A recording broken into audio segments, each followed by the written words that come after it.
Hello and welcome to Edupedia World. So what we are looking at right now is just an image from Cinema 4D. It has just been rendered, and what we are looking at is 3 spheres, a cube, and I don't know what this is, some kind of a pentagon ball, and they are in this set up in this corner, and they've all got a lot of reflectivity. So this looks like just a normal image, and I've got the exact same image in this composition over here, but there's one key difference. And if we take a look at this image, for example, then you'll see all the different parts of the image have been baked together. So I've only got the RGB values for this image. I've not got like the reflections or the shadows or anything by itself. So if I were to, let's say if I wanted to change the shadows in this picture, I could try and do it. I'd first have to add this into a composition. So take my image, put it in here, add the curves adjustment.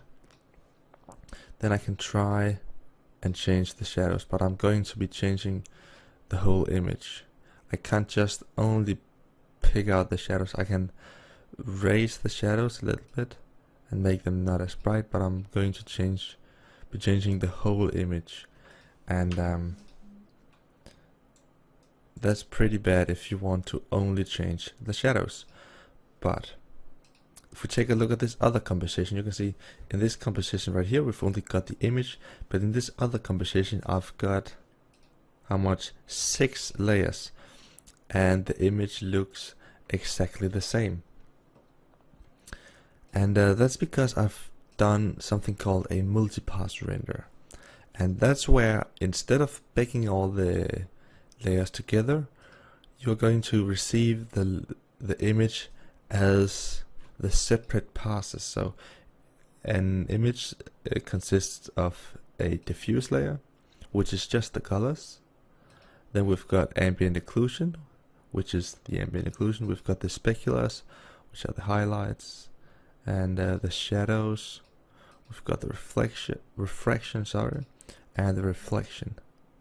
And if these are composited together in the correct way, they will make up the same image as this one. So you can see that here.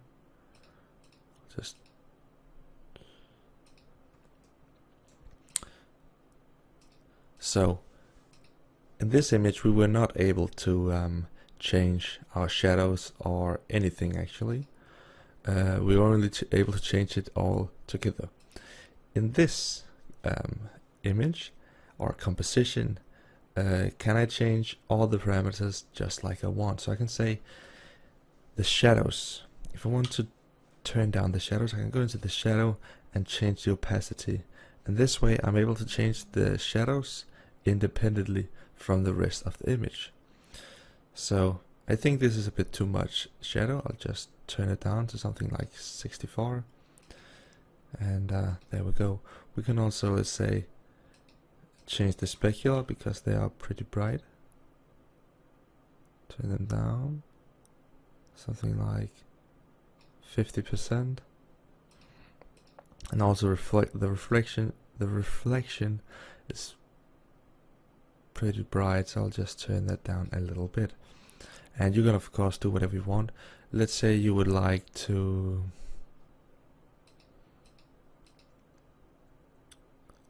change the color of the whole image, and you could go into the hue and saturation and actually just add that to the diffuse on the bottom and start changing the hue, and that will change the color of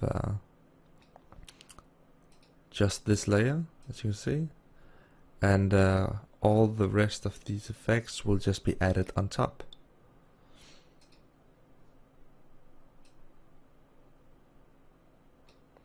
There you go.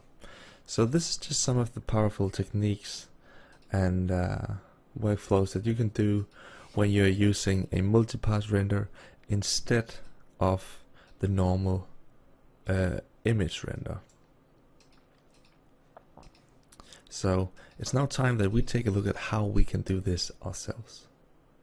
Thank you for watching Edupedia World. Stay tuned for more videos.